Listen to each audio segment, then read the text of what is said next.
Hello, everyone. Hola, mundo. Welcome, world. Jackie Bouvier here, and I'm super excited to share with you Voces Poderosas 2023, the Hispanic Heritage Month edition. Today, I have the honor and pleasure of introducing to you Ruth Villalonga, a person that I already feel is so selfless and such an amazing human being, such a huge heart, a global connector, PR and media relations leader, seasoned C suite trusted advisor, bilingual spokesperson, proactive, creative storyteller, passionate DE&I strategist, and a champion. Wow. I'm pleased and honored to have you on Voces Poderosas series. Honestly, I can't thank you enough for saying yes. And honestly, I just feel honored and just chatting with you a little bit before this interview. I'm already excited. I can't wait to hear all about you, hear who you are, what your story is, and tell me, what does Hispanic Heritage Month mean to you? So, without further ado, please just let us know, who are you? What's your story? And then also, people need to know our differences within our unity, right? Because we have different cultures within the same Spanish speaking culture, if you will. So, why don't you share a little bit about that as well? Well, welcome, Ruth. Thank you, Jackie. I'm super excited to be here. I'm honored to share this space with so many leaders that you have already interviewed. So really, really excited.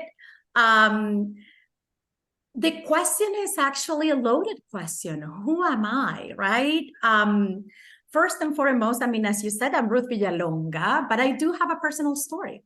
I came from Venezuela. I am an immigrant.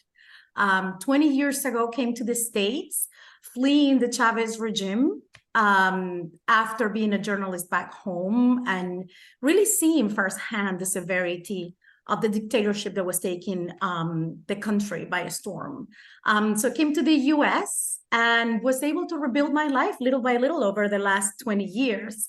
As you mentioned, my passion, my work is PR, public relations, connecting people and brands authentically, particularly to diverse segments, and very especially to the Hispanic community. So over the last 20 years, I have dedicated myself to doing that, helping brands across the finance, healthcare, now the automotive sector with Ford Motor Company, but I've also had my fair share of public service. I was a press secretary for Mayor Bloomberg in the city of New York during the second administration. And I also served for President Bush at the Bush Institute here in Dallas. So I'm currently located in Dallas, Texas. Really proud of our community here, particularly the Hispanic leadership. And I continue to do my work connecting people and connecting brands to my community very especially. And just to follow on your question, I guess you also asked about Hispanic Heritage Month. And I think the highlight you made there is very important. We are not a monolithic community because, among other things, we're not a race, we are an ethnicity. So we really have people of all races, creeds, backgrounds, ideologies, ways of thinking, political alignment within our community. We share incredible values: family, hard work, faith, education, but we also have many differences among ourselves. As a Venezuelan, I'm very different than an Argentinian or Colombian or Mexican, right? Not just in the way we speak, but in some of our traditions and in some of our history, and therefore our beliefs. So I think that making that differentiation is very important. And Hispanic Heritage Month is a great opportunity to highlight our contributions, our impact, the force we represent in this country, and the fact that we've been part of this nation since before it became the country it is today. Our people were fighting in the Civil War. The Juntas Patrióticas Mexicanas funded the Union. We had people involved in the Civil War, including Loretta Velázquez, who was Cuban-born, who dressed up as a man to fight in the war. We were really, really part of this experiment since before it started. When you look back, if you want to be technical, the first or the actually oldest city in the US, not just mainland, but the entire United States, is actually San Juan, Puerto Rico. So our heritage goes deep. And a lot of our values have been intrinsic to the values of this country from the very beginning. And Hispanic Heritage Month gives us an opportunity to spotlight that. But not just the history, but the impact we are having today in terms of our purchasing power, our influence in politics. We are talking about 35 million voters.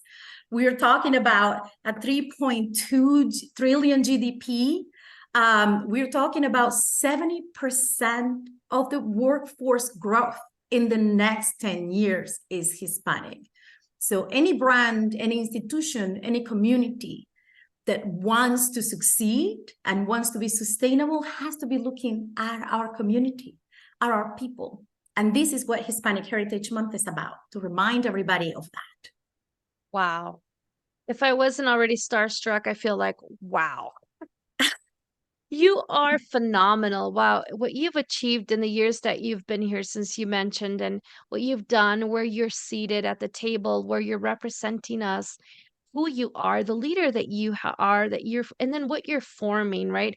As an influential force. I love Global Connector because that's just amazing that you have the heart to be able to share your story, but also bring other people up and also convey that message in your story so well. And I appreciate that. And honestly, your professional trajectory is just phenomenal. And I want to be like you when I grow up. Thank You're you. just amazing. Um, what a story. I'd love to hear a little bit about what type of professional advice you would give others that look at you and the different industries you've been with. You know, there's been political, there's Ford Motors now, and how you are very interested in bringing not only our values and our representation, but also how can you inspire someone listening to us in a professional industry that wants to be like you when they grow up, like I just said, right? What advice would you give to them? I have three things that are very important to me. First and foremost, embrace your superpower. Being a Latino or a Latina is a superpower. You bring a set of experiences, a unique perspective, a problem-solving approach, a work ethic, a vision, and a thirst that nobody else is bringing to the table. And you need to know that, know your value, and embrace it as a superpower and an asset. That will lead you to be authentic in your leadership, to speak up, and to know that what you're offering is of value for now and for the future, from the consumer brand to the employer brand to, public office. In every single sector where you are, your Latinidad is a superpower. So put your cape on and go and conquer the world. That's beautiful. The second, I'm putting my cape on. yes, absolutely. We are a force and we need to be proud of that. And we need to leverage that, knowing and valuing what that means. This is not the time to step back. This is not the time to be shy or modest about it. This is the time to be bold. Yes. Because we need to be heard. We need to be understood. And we need to be taken into account. The future is Latino. Oh, wow. You're so powerful. Thank you. The second piece of advice, which actually comes from my years as a global connector, and I was just telling you what a high literally I get from connecting people and seeing the magic works, right? Where our deals, opportunities, partnerships just evolve in ways that I could have not even imagined when I first connected to people that I thought needed to connect. So the second piece of advice I give to people is know that your network is your net worth. I think it's important to know that your network is your net worth. Go cultivate those relationships, connect with others, go out of your way to approach a leader and let them know, hi, I'm so-and-so. I'm really excited about this or that priority. I think that what you're doing here or there is actually wonderful because of this and that. I really think that we should leverage our ERG, to make connections, whatever you are. Go out of your way to build relationships, because relationships are gold.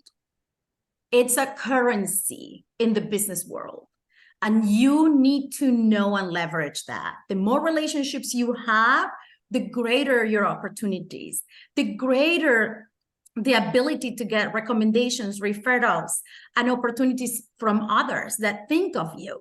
And it's important not just to connect, but you need to cultivate the relationships. They are like plants. They need watering. They need love. Think about others that you want them to think of you, right? If you want to remain top of mind, make sure to cultivate and nurture those relationships.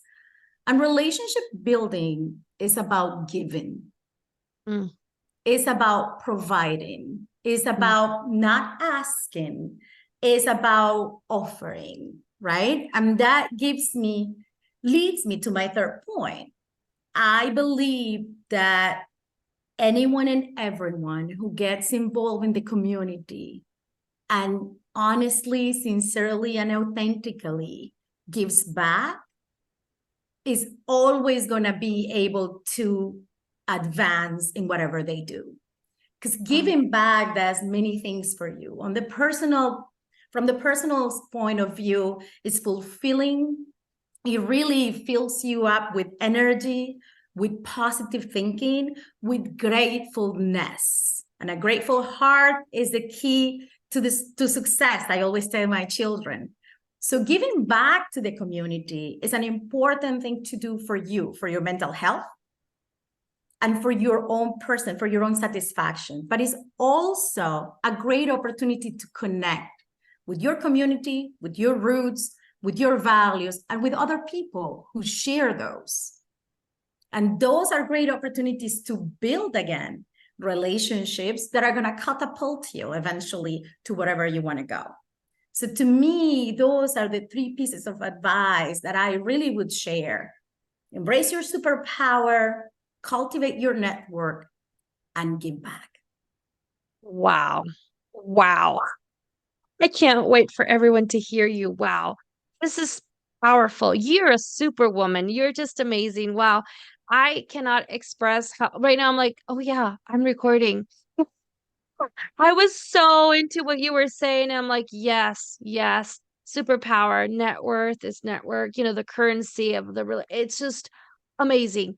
I can't thank you enough, Ruth, for just saying yes and being on here. And more importantly, for being so open to sharing who you are, but the advice is so valuable to so many. And for me, I can tell you, you just inspired me right now. You just you're catapulting me. You're making me feel like, oh, yes, she's right. This advice is for me.